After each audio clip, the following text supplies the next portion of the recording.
छत्तीसगढ़ के संदर्भ में अस्पृश्यता का अंत, भेदभाव मिटाने तथा समानता के अधिकार के लिए पंडित सुंदरलाल शर्मा जी का नाम बहुत महत्वपूर्ण तथा अविस्मरणीय है। पंडित सुंदरलाल शर्मा जी ने यहाँ छत्तीसगढ़ में महात्मा गांधी जी के हरिजन उद्धार आंदोलन से पहले ही विभिन्न प्रकार के आंदोलन प्रारंभ कर दिए थे। इस संदर्भ में उन्होंने सन 1925 में हरिजनों को इकट्ठा कर राजीव लोचन मंदिर में प्रवेश कराने का कार्यक्रम रखा। हालांकि वो सफल नहीं हो सके और उसके बाद उन्होंने उन हरिजनों को रामचंद्र मंदिर में, जो कि वहीं राजीव में है, वहाँ पर प्रवेश दिलाया और साथ साथ सभी हरिजनों को उन्होंने जनेऊ धारण करने का भी कार्यक्रम किया। तो बच्चों, आप ये सोच रहे होंगे कि मंदिर में प्रवेश कराना कौन सा बहुत बड़ा आंदोलन था। तो उस समय जो भारत की स्थिति थी, वहाँ पर हरिजनों को मंदिर में प्रवेश करने का अधिकार नहीं था। तो इस तारतम्य में पंडित सुंदरलाल शर्मा जी का विशेष योगदान था। तो बच्चों, अभी तक आपने फ्रांस की क्रांति, अमेरिका में हुए मार्टिन लूथर किंग जूनियर के आंदोलन, भारत में भीमराव अंबेडकर और हमारे महात्मा गांधी जी के द्वारा किए गए प्रयास तथा छत्तीसगढ़ में पंडित सुंदरलाल शर्मा जी द्वारा किए गए प्रयास के बारे में आपने जाना। अब चलिए हम अपना अगला टॉपिक स्टार्ट करते हैं, अधिकारों के संवैधानिक संदर्भ। यहाँ जो संवैधानिक संदर्भ जो बात आ रही है, तो ये संविधान के परिप्रेक्ष्य में है। संविधान का अर्थ कानून होता है। तो बच्चों, कोई भी अधिकार का दावा सामाजिक या नैतिक रूप से चाहे कितना ही कर ले, लेकिन जब तक उसे कानून का समर्थन प्राप्त नहीं होता है, उसका कोई महत्व नहीं होता है। वो तभी सफल होता है जब उसे कानून स्वीकृति दे अथवा मान्यता दे। हम ये सोचते हैं कि हमें जो अधिकार प्राप्त हैं वो पहले से रहे होंगे। हम जब जन्म लिए थे तभी से हमको ढेर सारे, यहाँ तक कि जब हम गर्भ में ही थे तभी से हमें हमारे अधिकार प्राप्त हो गए थे।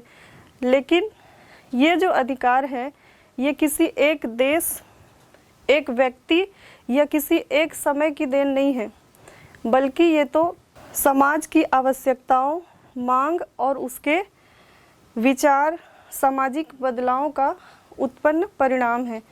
इन सामाजिक बदलावों के कारण अधिकार भी समय समय पर अपना स्वरूप बदलते रहते हैं तथा इनका दायरा भी बढ़ता जाता है।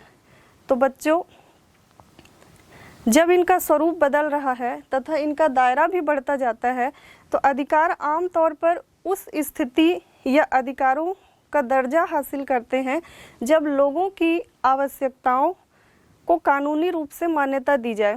जब तक किसी अधिकार को कानूनी रूप से मान्यता नहीं दी जाती, तब तक किसी भी अधिकार के लिए वास्तव में लोगों का राज्य के प्रति कोई भी दावा नहीं बनता है। तो बच्चों, आप समझ गए होंगे कि जो राज्य का संवैधानिक संदर्भ की जो मैं बात कर रही हूँ, इसका अर्थ है कि किसी भी अधिकार को संविधान के द्वारा मान्यता देना। यहाँ संविधान शब्द का अर्थ है जो राज्य की शासन है उसके कानून में उल्लेखित होना, उसकी स्वीकृति होना।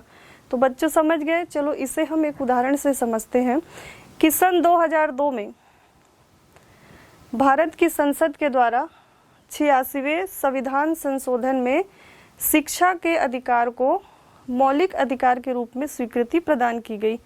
तो इसके बाद क्या हुआ कि जो ये अधिकार है, कानूनी रूप से नागरिकों का मौलिक अधिकार हो गया।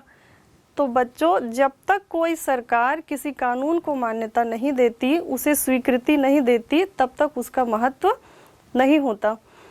और इसकी आवश्यकता इसलिए भी अधिक है क्योंकि जब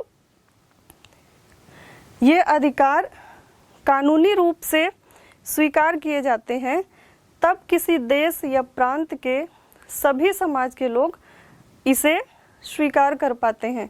अन्यथा 2-4 व्यक्ति या कुछ समूह के लोग स्वीकार करेंगे, सामाजिकता या नैतिकता के नाते अन्य लोग इसे मानने के लिए विवश नहीं होते। तो आप समझ चुके हैं कि किसी देश या किसी प्रांत के सभी समाजों के स्वीकृति के लिए किसी भी अधिकार की कानून के लिए स्वीकृति आवश्यक है। ठीक है बच्चों, इसे भी एक उदाहरण से समझते हैं। जैसे कि हमारा जो देश है भारत, इसकी राष्ट्रीय भाषा हिंदी है। अब ये जो हिंदी है, हिंदी प्रांत में जो मध्य प्रदेश है, छत्तीसगढ़ है, दिल्ली है, राजस्थान है, इन प्रांतों में तो हिंदी बोली जाती है। किंतु यदि हम साउथ की तरफ जाएं तो वहाँ पर तमिल, तेलुगु इस प्रकार की भाषा चलती है, उन्हें हिंदी नहीं आती। लेकिन हिंदी को राष्ट्रीय भाषा का दर्जा होने के कारण, उसे संविधान में स्वीकृति मिलने के कारण उस प्रदेश के लोगों को भी अपनी राष्ट्रीय भाषा मानने के लिए तैयार होना पड़ेगा और वो हिंदी सीखेंगे। इसलिए किसी भी कानून को शासन की स्वीकृति आवश्यक है। तो बच्चों, अब आप समझ चुके कि कानून कोई भी बनता है तो उसमें शासन की आवश्यकता निश्चित होनी चाहिए। इसके बाद हम अगले टॉपिक पर जाते हैं, जो है कि विश्व में पहला जो अधिकार है उसको कानूनी मान्यता कब मिली। फिर से वही इंग्लैंड, वही फ्रांस और फिर से वही अमेरिका आने वाला है। तो बच्चों, ये इंग्लैंड, अमेरिका और फ्रांस को हम इसलिए अपने इस सिलेबस में लेकर आते हैं क्योंकि जो हमारे भारत के मौलिक अधिकार हैं या संविधान में लिखित अन्य अधिकार हैं, अधिकांशतः इन्हीं देशों से प्रेरित है या इन्हीं देशों से लिए गए हैं। तो चलिए, अधिकार का जो ऐतिहासिक पहला अधिकार था वो कब हुआ, इस पर चर्चा करते हैं। तो बच्चों, जो अधिकारों की कानूनी मान्यता है, ऐतिहासिक रूप से लगभग 800 वर्ष पुरानी है। सबसे पहले इंग्लैंड में जो वहाँ के राजा थे, जिनका नाम था किंग जॉन। जी हाँ बच्चों, इंग्लैंड के उस 800 वर्ष पहले के तत्कालीन राजा का नाम था किंग जॉन ने 1215 में एक अधिकार पत्र कानूनी रूप से स्वीकार किया और इस अधिकार पत्र का नाम था मैग्ना कार्टा। इस शब्द को आप ध्यान में रखेंगे बच्चों, मैग्ना कार्टा, क्योंकि ये बार बार आएगा। तो जो उन्होंने अधिकार पत्र जारी किया था, घोषित किया था, उस पत्र का नाम था मैग्ना कार्टा। अब मैग्ना कार्टा क्या है और उसमें क्या लिखा था, चलिए देखते हैं। जो मैग्ना कार्टा था उसे अधिकारों का घोषणा पत्र कहा गया। मैग्ना कार्टा अधिकारों के घोषणा पत्र में इंग्लैंड के राजा ने वहाँ के लोगों को कुछ अधिकार दिए थे। इनमें लोगों द्वारा सीमित मात्रा में अपने प्रतिनिधियों को चुनने का अधिकार तथा साथ साथ अपने मन से या अपनी इच्छा से व्यवसाय चुनने का अधिकार शामिल था। बहुत अधिक मात्रा में अधिकार प्रदान नहीं किए गए थे, लेकिन इसका महत्व इसलिए है क्योंकि किसी राजा द्वारा, किसी शासक के द्वारा कानूनी रूप से इस अधिकार पत्र को जारी किया गया था। ठीक है बच्चों, तो मैग्ना कार्टा क्या है आप समझ गए होंगे।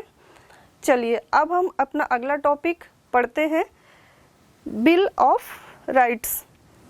अब ये बिल ऑफ राइट्स क्या है, चलिए फिर अमेरिका चलते हैं। इससे पहले हम इंग्लैंड गए थे, अब हम पुनः चलते हैं अमेरिका की ओर। तो बच्चों, जो बिल ऑफ राइट्स है वह अमेरिका के संविधान में एक कानून है। तो बच्चों, जो बिल ऑफ राइट्स है, सन 1776 में इंग्लैंड से आज़ादी प्राप्त करने वाले 13 उपनिवेशों ने अपने आप को संगठित किया और संगठित करने के बाद एक नया नाम दिया, संयुक्त राज्य अमेरिका। जी हाँ बच्चों, ये अमेरिका भी इंग्लैंड का गुलाम रह चुका है जैसे कि हमारा भारत था, लेकिन ये सन 1776 में ही आज़ाद हो गया था। और जिन 13 छोटे छोटे राज्यों को जो कि इंग्लैंड के उपनिवेश थे, इंग्लैंड ने मुक्त किया, वो सब एक हो गए और एक होकर संयुक्त राज्य अमेरिका अर्थात USA के नाम से एक नया स्वतंत्र देश अपने आप को घोषित किए। अब किसी भी देश में शासन चलाने के लिए संविधान का निर्माण करना पड़ता है। तो संयुक्त राज्य अमेरिका ने भी अपने देश में संविधान का निर्माण किया और इस संविधान के निर्माण के समय उसने अपने नागरिकों के लिए कुछ मौलिक अधिकार प्रदान किए। ये जो मौलिक अधिकार थे वहाँ के नागरिकों को स्वतंत्रता का अधिकार प्रदान करते थे, समानता का और शोषण के विरुद्ध कुछ अधिकार प्रदान करते थे। तो बच्चों, बिल ऑफ राइट्स क्या है? जो बिल ऑफ राइट्स है, जब अमेरिका ने अपना संविधान बनाया तब उसी संविधान में बिल ऑफ राइट्स के नाम से अपने नागरिकों को कानूनी रूप से कई मौलिक अधिकार प्रदान किया। इन अधिकारों में स्वतंत्रता का अधिकार, समानता का अधिकार और संपत्ति रखने का भी अधिकार था। तो बिल ऑफ राइट्स समझ आया बच्चों? पुनः रिपीट करती हूँ, अमेरिका का जो मौलिक अधिकार था उसे बिल ऑफ राइट्स कहा जाता है। ये जो बिल ऑफ राइट्स है, इसे भी, इस शब्द को भी आप ध्यान रखेंगे, क्योंकि आगे जब हम भारत का मौलिक अधिकार पढ़ेंगे तब इस मैग्ना कार्टा शब्द, जो कि इंग्लैंड के किंग के द्वारा दिया गया था एक अधिकार पत्र, तथा ये जो बिल ऑफ राइट्स है जो कि अमेरिका का मौलिक अधिकार है, इन दोनों की अवधारणा वहाँ पर आएगी। तो पुनः फिर से रिपीट करेंगे, बिल ऑफ राइट्स और मैग्ना कार्टा। ठीक है बच्चों, ये समझ आ गया। तो अब हम पुनः आगे बढ़ते हैं और हम इस बार फिर से चलते हैं फ्रांस की ओर। तो जो फ्रांस है, फ्रांस के बारे में इससे पहले मैं आपको बता चुकी हूँ कि जो 1789 में फ्रांसीसी क्रांति हुई, आप सब भली भांति परिचित हैं, क्योंकि इतिहास के 9वीं कक्षा के अध्याय में भी आप फ्रांसीसी क्रांति के बारे में पढ़े हैं और इसके साथ साथ मैंने भी आपको पुनः इसका रिवीजन करवाया था। अब देखिए, फिर से 1789 की फ्रांसीसी क्रांति आ गई। तो इस 1789 के डेट को आप भूलेंगे नहीं और ये बार बार आएगा और ये बहुत इम्पोर्टेंट है, क्योंकि जब आप कक्षा 9वीं की परीक्षा दिलाते हैं तो उसके लिए तो ये इम्पोर्टेंट है ही है। उसके साथ साथ जब आप प्रयास या फिर किसी अन्य कॉम्पिटिटिव एग्ज़ाम के लिए जाते हैं तो भी ये डेट्स हमें याद होने चाहिए। तो 1789 की जो फ्रांसीसी क्रांति है क्या थी, पुनः रिवाइज करते हैं। जो 1789 में होने वाली जो फ्रांसीसी क्रांति थी, उसके पश्चात फ्रांस के लोगों ने अधिकारों का एक घोषणा पत्र जारी किया जिसमें कई अधिकारों को मान्यता दी गई। इन अधिकारों में पुनः वही रिपीट, स्वतंत्रता का अधिकार, समानता का अधिकार तथा दासों के शोषण के विरुद्ध अधिकार प्रदान किया गया। फ्रांसीसी लोगों के लिए अधिकारों का जो घोषणा पत्र जारी हुआ था वह एक आदर्श था, बाकी देशों के लिए आइडियल था। अतः बच्चों, जो फ्रांस के लोग थे उनके घोषणा पत्र जारी होने के बाद जो विश्व के अन्य लोकतंत्रात्मक देश थे उन्होंने भी अपने नागरिकों के लिए विभिन्न प्रकार के घोषणा पत्र या अधिकार पत्र जारी किए। तो इस प्रकार से किसी भी देश में अधिकारों का घोषणा पत्र जारी हुआ और इन अधिकारों के समूह को संविधान या कॉन्स्टिट्यूशन नाम दिया गया। तो बच्चों, अब एक आपके सामने नया शब्द आ रहा है, संविधान या कॉन्स्टिट्यूशन। ये वास्तव में ये कॉन्स्टिट्यूशन या संविधान क्या है, हम भी पढ़ते हैं। 26 जनवरी सन 1950 को भारत का संविधान लागू हुआ था। तो संविधान क्या है, चलिए इस शब्द पर थोड़ा सा चर्चा करें।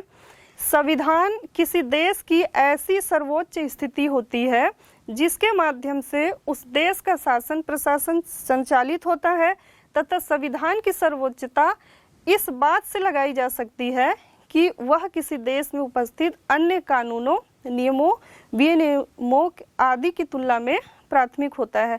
और इसे, क्योंकि ये शाब्दिक जो अर्थ है इसका थोड़ा क्लिष्ट लग रहा है, तो इसे हम और आसान करके समझते हैं कि जो संविधान है, संविधान शब्द जो है अगर इसका संधि विग्रह करें तो सम धन विधान शब्द से मिलकर बना है। तो ये जो सम धन विधान शब्द है इसका अर्थ होता है विधियों का समुच्चय। और विधि का अर्थ मैंने बच्चों आपको पहले ही बताया है कि कानून, विधि का अर्थ होता है कानून। तो संविधान एक ऐसा ग्रंथ या ऐसा घोषणा पत्र है जो कि शासन के द्वारा बनाया जाता है, जिसमें बहुत सारी विधियां अर्थात नियमों का उल्लेख हो, उसका समूह हो, उसका समुच्चय हो, और इन विधियों के द्वारा ही किसी भी देश का जो शासन है वो अभिशासित होता है, अर्थात उन संविधान के आधार पर ही उस देश का शासन चलता है। तो बच्चों, संविधान की अवधारणा समझ आई होगी। और ये जो संविधान होते हैं ये लिखित भी होते हैं और मौखिक भी हो सकते हैं। कि जो भारत का संविधान है लिखित रूप में विश्व का सबसे बड़ा संविधान है। यहाँ भारत के संविधान में एक आम नागरिक से लेकर के राष्ट्रपति, प्रधानमंत्री, अन्य संवैधानिक जो पद हैं, मुख्यमंत्री, कलेक्टर इत्यादि का उनके कर्तव्य, उनके अधिकार, उनकी शक्तियों की सीमाएं, सब चीज़ उल्लेखित है। और उसी के अनुसार कोई भी व्यक्ति अपना कार्य, अपनी जिम्मेदारी पूर्ण कर सकता है। एक दूसरे के अधिकारों का हनन किए बिना ये करते हैं। तो बच्चों, संविधान समझ आया होगा आपको। फिर अब पुनः हम चलते हैं अपने जो मेन टॉपिक है, जिसे हम इस पाठ में पढ़ने वाले हैं, वे है हमारे भारत के संविधान में उल्लेखित मौलिक अधिकार। तो बच्चों चलिए अब हम पढ़ते हैं मौलिक अधिकार। बच्चों, अभी मैंने संविधान के बारे में बताया और मैंने ये भी बताया कि जो संविधान है, भारत का जो संविधान है लिखित रूप में विश्व का सबसे बड़ा संविधान है। इस हमारे भारत के संविधान में कुल 25 भाग, 12 अनुसूचियां तथा 395 अनुच्छेद हैं। और ये जो संविधान के जो मैंने अभी भागों का जिक्र किया, मूल रूप से जब वह सन 1950 में बना था तब इसमें इतने भाग और अनुच्छेद नहीं थे। उस समय वहाँ कुल 22 भाग तथा 8 अनुसूचियां सम्मिलित थी, 395 अनुच्छेद थे। और अभी भी 395 अनुच्छेद हैं, लेकिन इन अनुच्छेदों के अंतर्गत कुछ सब आर्टिकल्स, इन अनुच्छेदों को आर्टिकल्स कहा जाता है। तो टोटल 395 आर्टिकल्स हमारे भारत के संविधान में हैं। और इन 395 आर्टिकल्स के अंतर्गत और कुछ सब आर्टिकल्स को जोड़ा गया है, जिसके कारण अब कुल मिला के 470 से भी अधिक आर्टिकल्स जुड़ चुके हैं। तो बच्चों, पुनः मैं रिपीट करती हूँ कि जो वर्तमान स्थिति में कुल कितने भाग, कितनी अनुसूचियां तथा कितने अनुच्छेद हैं, तो हमारे भारत के संविधान में कुल 25 भाग, 12 अनुसूचियां तथा 395 अनुच्छेद हैं। और जब संविधान बना था तब कुल 22 भाग, 8 अनुसूचियां तथा 395 अनुच्छेद थे। तो डिफरेंट समझ आया बच्चों। कुल 3 भाग बढ़ चुके हैं, 22 से 25 हो चुके हैं, और अनुसूचियां जो है वो 4 अनुसूचियां बढ़ चुकी हैं। तो अब हम जो हमारा मेन पॉइंट था मौलिक अधिकार पर आते हैं। तो संविधान के 22 भाग में से जो तीसरा भाग है उसमें मौलिक अधिकारों का वर्णन है। और इस तीसरे भाग के कुल 12 से लेकर के 35वें अनुच्छेद तक हमारे मौलिक अधिकारों का विवरण दिया हुआ है। इतना अगर समझ चुके हैं बच्चे, तो चलिए फिलहाल हम ये जानते हैं कि मौलिक अधिकार होते क्या हैं। हमारे संविधान में बहुत सारे अधिकार हैं, लेकिन इस 12वें आर्टिकल से लेकर के 35वें आर्टिकल तक वर्णित जो अधिकार हैं उन्हें ही मौलिक अधिकार या फंडामेंटल राइट्स क्यों कहा जाता है। चलिए देखते हैं। मौलिक अधिकार को मौलिक अधिकार इसलिए कहा जाता है क्योंकि संविधान में वर्णित अन्य अधिकारों की तरह सामान्य स्थिति में सरकार द्वारा भी इन्हें सीमित या कम नहीं किया जा सकता। और यदि किसी स्थिति में किसी व्यक्ति के मौलिक अधिकार का हनन होता है तो वह व्यक्ति सीधे हाई कोर्ट या सर्वोच्च न्यायालय अर्थात सुप्रीम कोर्ट में अर्जी दे सकता है। अन्य कानूनों के लिए हाई कोर्ट में आप सीधे अर्जी दायर नहीं कर सकते, लेकिन भारत का जो संविधान है उसने इस बात की व्यवस्था की है कि किसी भी हालत में किसी व्यक्ति के जो मौलिक अधिकार है उसका हनन नहीं होना चाहिए। और इन केस किसी शासक के द्वारा, किसी संघ के द्वारा, किसी समूह के द्वारा या किसी राज्य के द्वारा या किसी व्यक्ति के द्वारा किसी अन्य व्यक्ति का किसी भी प्रकार से अगर मौलिक अधिकार का हनन हो रहा है तो वो व्यक्ति सीधे हाई कोर्ट में या सुप्रीम कोर्ट में मुकदमा दर्ज कर सकता है। तो बच्चों, आप इसका महत्व समझ चुके होंगे कि ये मौलिक अधिकार या बुनियादी अधिकार क्यों है। ठीक है बच्चों, तो अब हम आगे बढ़ते हैं। ये वे अधिकार हैं जिसे कोई भी आपसे छीन नहीं सकता, यहाँ तक कि शासन भी आपको इससे छीन नहीं सकती। आपातकाल में कुछ परिस्थितियों में आपातकाल में ये अधिकार कम कर दिए जाते हैं, लेकिन खत्म नहीं किए जा सकते। मौलिक अधिकार जो है संविधान के भाग 3 में वर्णित है। ये बात कॉम्पिटिटिव एग्जाम में पूछता है कि मौलिक अधिकार किस भाग में वर्णित है, तो मौलिक अधिकार भाग 3 में वर्णित है। मौलिक अधिकार कहाँ से लिया गया है, तो इससे पहले मैंने आपको बताया था बिल ऑफ राइट्स के बारे में, जो कि अमेरिका का मौलिक अधिकार था। तो बच्चों, ये जो भारत का मौलिक अधिकार है ये अमेरिका के बिल ऑफ राइट्स से लिया गया है। थोड़े बहुत संशोधन करके हमारे भारत के मौलिक अधिकारों में इसे प्रयोग किया गया। इसके बाद जो मैग्ना कार्टा की मैंने बात की थी कि मैग्ना कार्टा शब्द कहाँ से आ रहा है, तो जो भारत का जो मौलिक अधिकार है इसे ही भारत का मैग्ना कार्टा कहा जाता है। हमारे संविधान में जैसे हमने बिल ऑफ राइट्स मौलिक अधिकार जो है वो भारत के लिए लिया, वैसे ही हमारे भारत के संविधान में बहुत सारी चीज़ें ऐसी है जो फ्रांस और इंग्लैंड से ली गई हैं।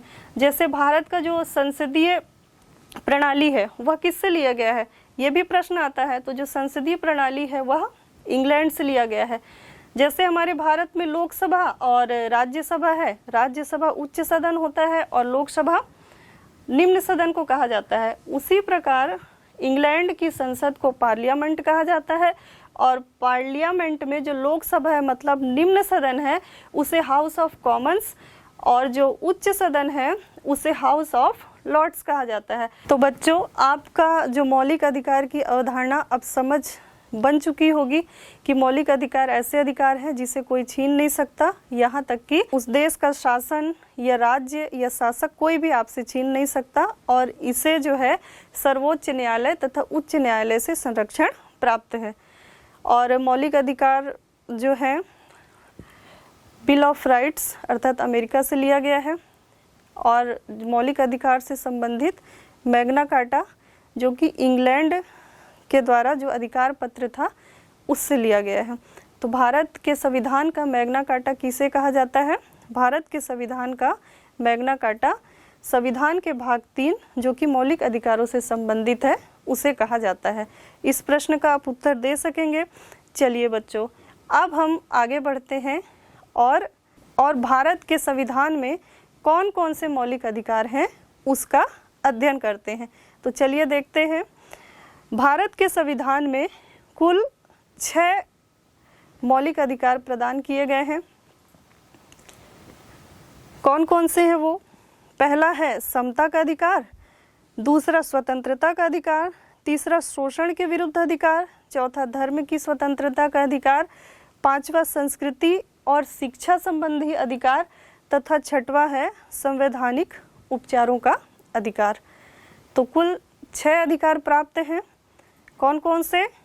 समानता का अधिकार, दूसरा स्वतंत्रता का अधिकार, तीसरा शोषण के विरुद्ध अधिकार, चौथा धर्म का अधिकार, पांचवा संस्कृति और शिक्षा का अधिकार और छठवा है संवैधानिक उपचारों का अधिकार। ये जो अधिकार हैं कुल 6 हैं, लेकिन ये अलग अलग आर्टिकल्स में वर्णित है। तो जो पहला समानता का अधिकार है वह कुल 14 से लेके 18वें आर्टिकल जिसे हम अनुच्छेद कहते हैं 14 से लेकर 18वें अनुच्छेद तक वर्णित है।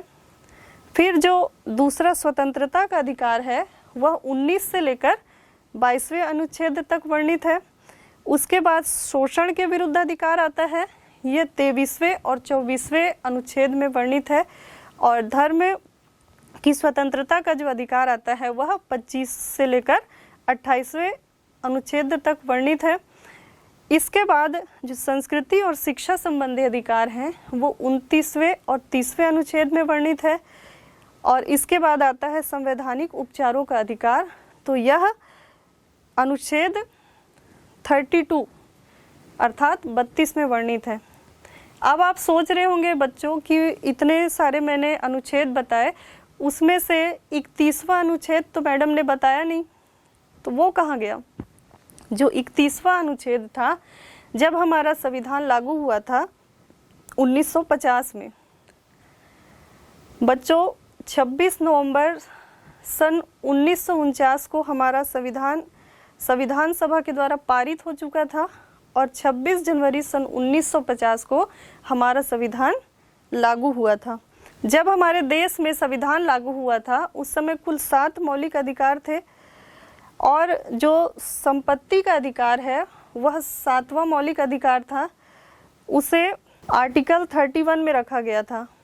अभी मैंने जो आपको आर्टिकल्स अधिकार के साथ बताए उसमें 31, उसमें जो है संस्कृति और शिक्षा के अधिकार 29 और 30 के बाद सीधे संवैधानिक उपचारों का अधिकार अर्थात अनुच्छेद 32 आ गया था और 31 जो है उस स्थान पर अब नहीं है। तो ये जो 31 संपत्ति का अधिकार था, इसे 44वें संविधान संशोधन के द्वारा सन 1978 में मौलिक अधिकारों की सूची से हटा दिया गया। कब हटाया गया बच्चों? सन 1978 में। और कौन सा संवैधानिक संशोधन था यह? तो यह है 44वां संवैधानिक संशोधन। ये भी प्रश्न पूछा जाता है कि किस संवैधानिक संशोधन में संपत्ति के अधिकार को हटाया गया, तो उत्तर है उसका 44वां संशोधन विधेयक था ये। फिर इसके बाद अब जब इसे हटा दिया गया तो क्या ये कानून खत्म हो गया? नहीं बच्चों, ये मौलिक अधिकार अब नहीं है, लेकिन ये विधि का कानून में सम्मिलित है।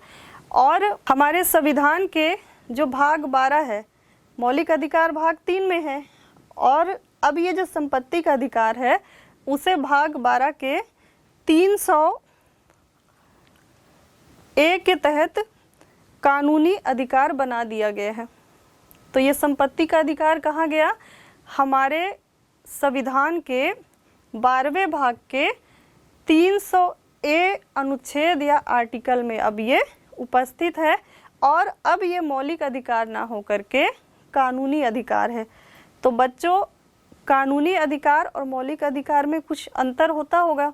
तो जैसा कि मैंने बताया कि जो मौलिक अधिकार है वो सर्वोच्च न्यायालय के द्वारा तथा उच्च न्यायालय के द्वारा क्या है? संरक्षित है। लेकिन कानून का अधिकार के प्रति भी आप दावा जारी कर सकते हैं, लेकिन सीधे इसमें हाई कोर्ट या सुप्रीम कोर्ट में सुनवाई नहीं कर सकते, बल्कि निचले स्तर के कोर्ट या न्यायालय से इसकी सुनवाई होती है। और जब आपको न्याय नहीं मिलता है तो फिर उस अदालत के अगेंस्ट हाई कोर्ट या सुप्रीम कोर्ट में मुकदमा दायर किया जा सकता है। ठीक है बच्चों, तो अब आपने मौलिक अधिकार क्या है और कौन कौन से मौलिक अधिकार संविधान द्वारा हमारे भारत के संविधान में प्रदत्त है, आपने इस चीज़ की जानकारी मिली। अब ये आपको जो 6 अधिकार, ये 6 के 6 आपको याद होना चाहिए। तो इसके लिए मैं आपको एक ट्रिक बताती हूँ जिससे आप इसे जल्दी याद कर सकें। समस्त शोध संस्कृति के उपचार के लिए किए जाते हैं। समस्त शोध संस्कृति के उपचार के लिए किए जाते हैं। अब देखिए ये क्या हो गया मैडम, आप समस्त शोध संस्कृति के उपचार के लिए किए जाते हैं बता रही हैं। तो चलिए इसके शब्द पे आते हैं, फिर आपको समझ आ जाएगा और आपको सारे 6 के 6 अधिकार एक जुबान में याद हो जाएगा। समस्त जो शब्द दिख रहा है इसमें सम और इस्त को अलग करिए। सम से समता का अधिकार और इस्त से स्वतंत्रता का अधिकार। फिर जो अगला शब्द है शोध, इस शोध में शो को अलग करिए और धा को अलग करिए। सो से हो जाएगा शोषण का अधिकार और धा से हो जाएगा धार्मिक स्वतंत्रता का अधिकार। फिर इसके बाद शब्द आता है संस्कृति। तो जो संस्कृति है, संस्कृति वह शिक्षा संबंधी अधिकार से संबंधित है। और इसके बाद आता है उपचार। तो जो उपचार शब्द है संवैधानिक उपचारों से संबंधित है। तो बच्चों, समस्त शोध संस्कृति के उपचार के लिए किया जाता है। इसमें आप जो है मौलिक अधिकारों को क्रमशः याद कर सकते हैं। और ये जो मौलिक अधिकार है क्रम से ही याद किया जाना चाहिए, क्योंकि जब आप परीक्षा में बैठेंगे तो इन्हें क्रमशः ही लिखना होता है। उस अदालत के अगेंस्ट हाई कोर्ट या सुप्रीम कोर्ट में मुकदमा दायर किया जा सकता है। ठीक है बच्चों, तो अब आपने मौलिक अधिकार क्या है और कौन कौन से मौलिक अधिकार संविधान द्वारा हमारे भारत के संविधान में प्रदत्त है, आपने इस चीज़ की जानकारी मिली। अब ये आपको जो 6 अधिकार, ये 6 के 6 आपको याद होना चाहिए। तो इसके लिए मैं आपको एक ट्रिक बताती हूँ जिससे आप इसे जल्दी याद कर सकें। तो बच्चों चलो देखते हैं ये ट्रिक क्या है। इसके लिए आप एक ट्रिकी शब्द याद रखेंगे, समस्त शोध संस्कृति के उपचार के लिए किए जाते हैं। अब देखिए ये क्या हो गया मैडम, आप समस्त शोध संस्कृति के उपचार के लिए किए जाते हैं बता रही हैं। तो चलिए इसके शब्द पे आते हैं, फिर आपको समझ आ जाएगा और आपको सारे 6 के 6 अधिकार एक जुबान में याद हो जाएगा। समस्त जो शब्द दिख रहा है इसमें सम और इस्त को अलग करिए। सम से समता का अधिकार और इस्त से स्वतंत्रता का अधिकार। फिर जो अगला शब्द है शोध, इस शोध में शो को अलग करिए और धा को अलग करिए। सो से हो जाएगा शोषण का अधिकार और धा से हो जाएगा धार्मिक स्वतंत्रता का अधिकार। फिर इसके बाद शब्द आता है संस्कृति। तो जो संस्कृति है, संस्कृति वह शिक्षा संबंधी अधिकार से संबंधित है। और इसके बाद आता है उपचार। तो जो उपचार शब्द है संवैधानिक उपचारों से संबंधित है। तो बच्चों, समस्त शोध संस्कृति के उपचार के लिए किया जाता है। इसमें आप जो है मौलिक अधिकारों को क्रमशः याद कर सकते हैं। और ये जो मौलिक अधिकार है क्रम से ही याद किया जाना चाहिए, क्योंकि जब आप परीक्षा में बैठेंगे तो इन्हें क्रमशः ही लिखना होता है।